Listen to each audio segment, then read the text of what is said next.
అందరికీ నమస్కారం. మరి ఈ వీడియోలో మనం సింగరకొండలో వేచేసి ఉన్న శ్రీ ప్రసన్న ఆంజనేయ స్వామి వారి దేవస్థానం చూద్దాం. అలాగే ఆలయ చరిత్ర కూడా తెలుసుకుందాం. మరి ఈ వీడియోని అందరూ కూడా పూర్తిగా చూసి ఈ వీడియోని లైక్ చేయండి. మరి వీడియోలోకి వెళ్ళిపోదాం. ఆలయ చరిత్ర గురించి తెలుసుకుందాం. సింగరకొండపై వెలిసి ఉన్న శ్రీ లక్ష్మీ నరసింహస్వామి దేవస్థాన నిర్మాణానికి సంబంధించిన ప్రచారంలో ఉన్న పలు కథలను పరిశీలిస్తే ఈ దేవాలయం 14వ శతాబ్దంలో దేవరాయులు అనే రాజు ఏళ్లబడిలో నిర్మితమై ఉండవచ్చని తెలియజేస్తున్నది. 14వ శతాబ్దంలో సింగరకొండ చెంత ఉన్న ఒక పల్లెటూరికి చెందిన సింగన్న అనే నరసింహస్వామి భక్తుని కుమార్తె అయిన నరసమ్మ అనే బాలిక ప్రతిదినము తమ ఆవులను మేపేందుకు సింగరకొండ మీదకు తోలుకొని వెళ్ళేది.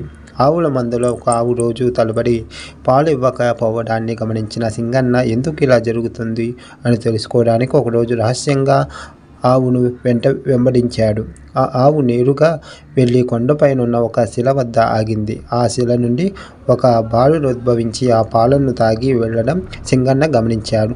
తాను పూజిస్తున్న నరసింహస్వామి బాలుని రూపంలో వచ్చి ఆవు పాలు తాగుతున్నారని నమ్మి సింగన్న భక్తిభావంతో ఆ ప్రాంతంలో నరసింహస్వామి దేవాలయం నిర్మించారని ఒక కథ ప్రచారంలో ఉన్నది. ప్రచారంలో ఉన్న మరొక కథను అనుసరించి 14వ శతాబ్దంలో అద్దంకిలో తాతాచార్యులు అనే నరసింహస్వామి భక్తుడు ఉండేవాడు. స్వామి ఆదేశం మేరకు వారు 14వ శతాబ్దంలో కొండపై నరసింహస్వామి ఆలయం నిర్మించారని మరొక కథ ప్రచారంలో ఉంది.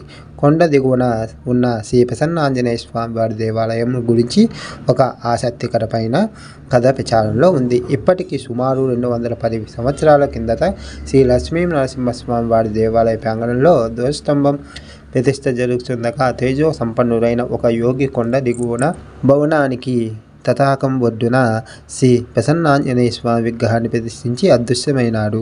ఆ అద్భుతాన్ని కొండపై నుంచి చూసిన వేలాది మంది భక్తులతో ఆ స్వామిని అర్చించారు. అప్పటి నుండి సింగరకొండ దివ్య చరిత్రమై విలాసిల్లుతుంది. వాస్తు ఆగమ శాస్త్రాల అనుసరించి క్షేత్రం యొక్క ఉత్తర ఈశాన్య దిశలో సువిశాలమైన భవనశాలి తటాకం నిత్యం నీటితో నిండి ఉండటం, దక్షిణ నైరుతి దిశలో కొండ ఉండటం ఈ క్షేత్ర ప్రశస్తం అని పండితులు పేర్కొన్నారు. ఈ క్షేత్రం పాలకుడుగా శ్రీ లక్ష్మీ నరసింహస్వామి వారు ఉండటం మరో ప్రత్యేకత.